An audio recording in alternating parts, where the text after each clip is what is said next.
Hey friends, and a warm welcome to all mature listeners. Today, we're going to talk about a book that's not just a story, but a profound answer to humanity's deepest questions about life itself. It's called Man's Search for Meaning, written by Viktor Frankl, a distinguished neurologist and psychiatrist. This book is his personal account of his experiences when he was imprisoned in the Auschwitz concentration camp during World War II. Imagine, for a moment, a person enduring not just torture, beatings, and starvation, but also facing freezing temperatures without proper clothing or shoes. They were plagued by vermin and frostbitten toes. Every single day, people around them died from illness and hunger, and his own parents, brother, and wife perished in those very camps. In the face of all this, how did he find life worth preserving? How did he discover meaning within it? This truly is the core message of his book. Frankl observed two distinct types of prisoners in the concentration camp. There were those who had lost all hope, all sense of meaning, and all faith in a future. And then there were those who had not. The individuals who viewed life as a challenge, who had discovered a profound why to live for, their chances of survival were significantly higher. He famously stated, "He who has a why to live for can bear almost any how." For Frankl himself, he envisioned future lectures he would deliver, sharing his experiences. This very thought transformed his current suffering into an objective, profound learning event. He articulated, "In some way, suffering ceases to be suffering at the moment it finds meaning." For him, suffering became a task, one he refused to shy away from. He embraced it, seeing hidden opportunities for achievement within it. The second biggest lesson this book teaches us is that you always have a choice between stimulus and response. You can't control external forces like traffic or the weather, but you can control your internal forces, your response. In Frankl's words, everything can be taken from a man but one thing, the last of the human freedoms, to choose one's attitude in any given set of circumstances, to choose one's own way. Only you and no one else decide what your life will look like in the very next moment. A person has the power to make the world and themselves better, even in a place like a concentration camp where there was no freedom at all. People could choose to behave like swine or saints. It didn't depend on conditions. It depended on their decisions.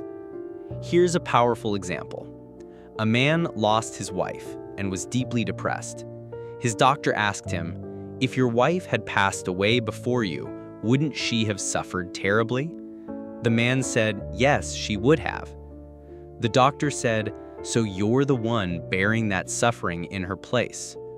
Is that something you would choose?" The man replied, "Yes, absolutely." Did the situation change? No, but the man's attitude toward the situation did.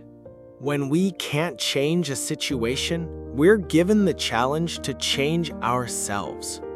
Frankl's philosophy, called Logotherapy, is known as the third Viennese school of psychotherapy, following Freud's psychoanalysis and Adler's individual psychology. Logotherapy focuses on finding meaning in human existence. It believes the will to meaning is a person's primary motivation, unlike Freud's pleasure principle or Adler's will to power. In today's world, many people suffer from what Frankl called an existential vacuum. This means they feel a deep emptiness, a sense that life has no real meaning. It's a widespread issue of the 20th century, caused by a twofold loss.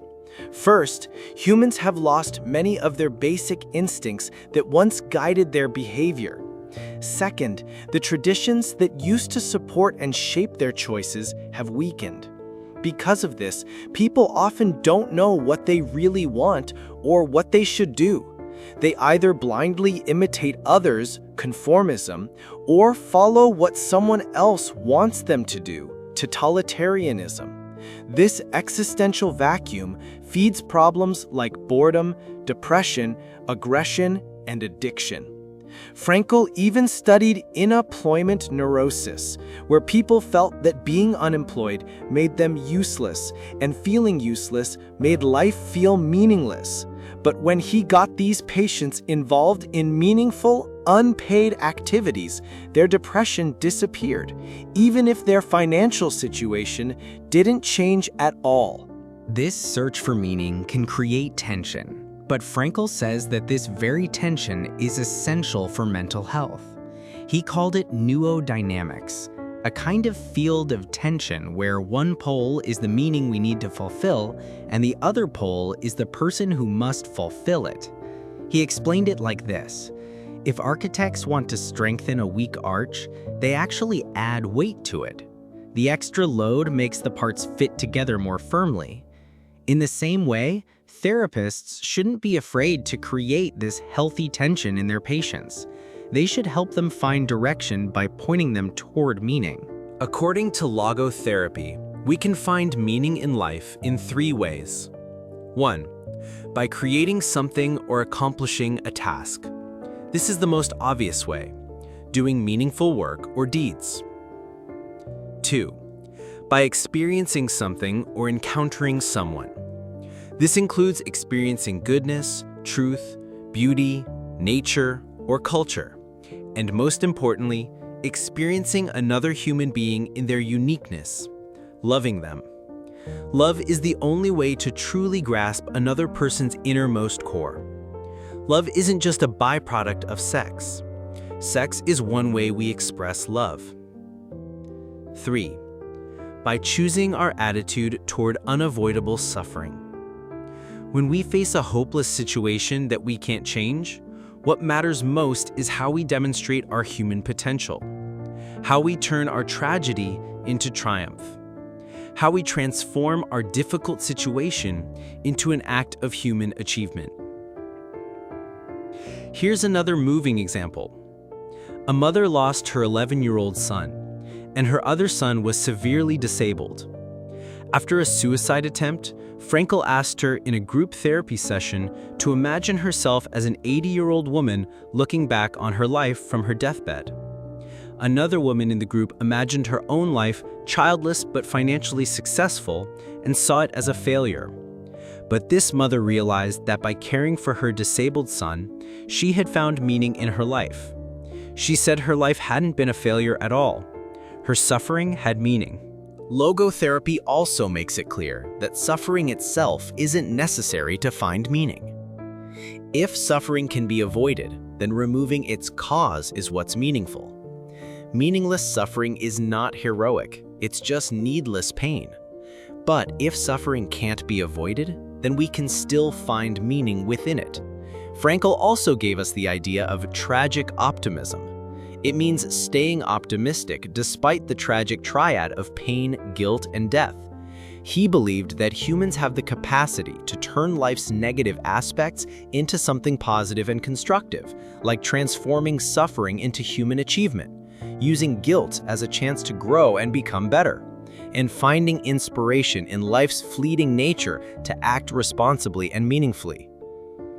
One remarkable technique that logotherapy uses is called paradoxical intention. The idea is simple. Fear often causes exactly what we're afraid of, and trying too hard to force something can actually make it impossible.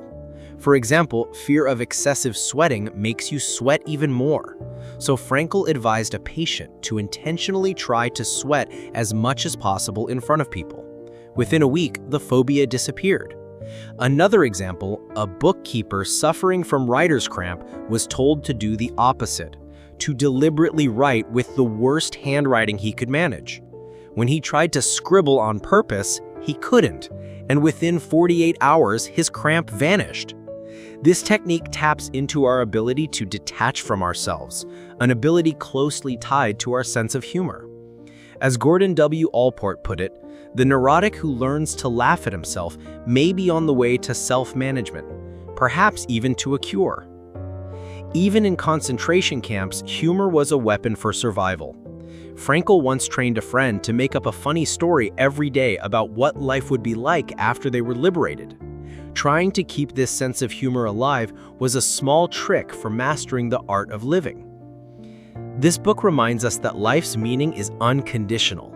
No matter how miserable our circumstances may be, every person's life holds potential meaning, and this unconditional meaning protects every person's dignity. Society often focuses on people's usefulness, especially the young and successful, while ignoring the value of those who don't fit that mold. But a person's dignity doesn't depend on how useful they are. It rests on the values they have realized and the meaning they have created in their past. Our generation is called realistic because we've seen humanity for what it really is. We're the same people who built the gas chambers at Auschwitz, but we're also the ones who walked into those gas chambers with the Lord's Prayer or the Shema Yisrael on our lips, standing tall until the end. In the end, this book reminds us that every moment of our life holds meaning. Our experiences, our deeds, our thoughts, and even our suffering, all of it is forever stored in the past. Older people may not have as many future possibilities, but they hold within them the reality of the past, their fulfilled meanings, their realized values, their actualized potential, and nothing can ever erase those assets from existence. So the next time life feels unbearably hard, or you feel a sense of meaninglessness creeping in, remember Frankl's words. It does not really matter what we expected from life, but rather what life expected from us. The real point of our life is to find the right answers to its challenges and to complete the tasks that life constantly hands us. Each person's task is unique. No one else can take their place. So what is your life asking of you? Recognize your responsibility and make every moment meaningful. That's the true way to live.